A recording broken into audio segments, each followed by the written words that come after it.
একটা সুখী জন্য স্বামীদেরকে প্রতি পদে পদে স্ত্রীদের জাল্লাত, আথারাত বা ভুল ত্রুটি খুঁজলে চলবে না, বরং বহু ক্ষেত্রে তাদেরকে ক্ষমা করে দিতে হবে।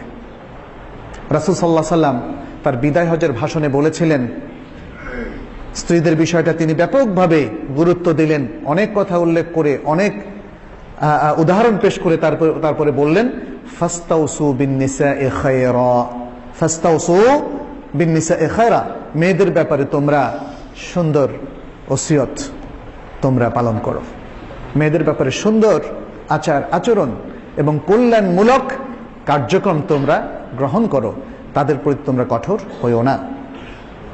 এখন অনেক পুরুষকে দেখা যাচ্ছে যে সামান্য ত্রুটিতেই তারা খুব গরম হয়ে যাচ্ছেন, রেগে যাচ্ছেন, এবং যেটা ওই ত্রুটির তুলনায় অনেক ভয়াবহ জুলুম। আপনিও যদি রান্না করেন, রান্নায় ত্রুটি হতে পারে না? রান্না কি সবসময় স্বাদ হবে নাকি? রান্না হয়েছে এটাই তো একটা বড় জিনিস, সেটা একদম নিখুঁতভাবে একদম সবসময় স্বাদ হতে হবে, কোনো একদিনও একটু লবণ বেশি হতে পারবে না, কমও হতে পারবে না। আমাদের অনেক পুরুষরা কিন্তু স্ত্রীদেরকে সেখানেও ক্ষমা করেন না। পানি চাইলেন, হয়তো 1 মিনিট দেরি হলো, হয়তো সে ছোট বাচ্চাকে নিয়ে ব্যস্ত আছে, কিন্তু 1 মিনিট দেরিটাও আপনার সহ্য হয় না। এইভাবে দেখা যাচ্ছে যে নানা ত্রুটি। এরপরে কেউ কেউ আছেন আরো গরম। তখন যেহেতু স্ত্রীরা সামহাউ আমাদের সমাজে একটু অসহায়, মেয়েরা কিছুটা হলেও অসহায় অবস্থানে আছেন, এবং সেই পুরো সুযোগটা নিচ্ছেন স্বামীরা, পুরুষরা। তারা দেখা যাচ্ছে যে তখন স্ত্রীর মা বাবা তুলে পর্যন্ত গালমন্দ করেন। এটা ভয়াবহ জুলুম, এবং ইসলাম এটাকে কখনোই সমর্থন করেনি। অতএব যে পারিবারিক শান্তির স্বার্থে আমাদেরকে কিন্তু কিছু ভুলে যেতে হবে, আমাদের স্ত্রীদের কিছু ভুল ত্রুটিকে কম ধরতে হবে।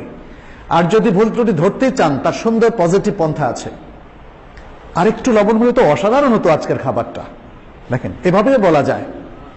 আর আপনি যদি বলেন, এই তুমি কি পাকাইছো, এটা তো কিছুই হলো না, আর যদি আরেকটু রাগ করেন তাহলে তো পেটটাই ছুঁড়ে মারবেন। এটা হলো ভয়াবহ ধরনের ভুল। মনে রাখবেন, এই ধরনের আচরণ, নেগেটিভ আচরণ, এর ফলে মানুষের মধ্যে একটা ডিপ্রেশন তৈরি হয়, হতাশা তৈরি হয়, ক্ষোভ তৈরি হয়, অশ্রদ্ধা তৈরি হয়। এবং এটা যদি বেশ কিছুদিন চলে, কিছুদিন পরে এই স্ত্রীরা এই স্বামীদেরকে আর মোটেই ভালোবাসবে না, বরং কথায় কথায় সেও রেগে যাবে। যে কারণে আজকে আমাদের পরিবারগুলোতে দেখা যাচ্ছে যে অনেক ঝগড়াঝাটি হয়, কারণ এটা একদিনে ফুসে ওঠে না, এটা তৈরি হতে থাকে, আর আমরা সতর্ক নই। ফলে প্রত্যেকটা দোষ ত্রুটি যখন ধরতে থাকে, একসময় সেটা ব্রাস্ট হয়, নানাভাবে ব্রাস্ট হতে পারে, যেটা আমাদের অসুখী হওয়ার বিশাল বড় কারণ।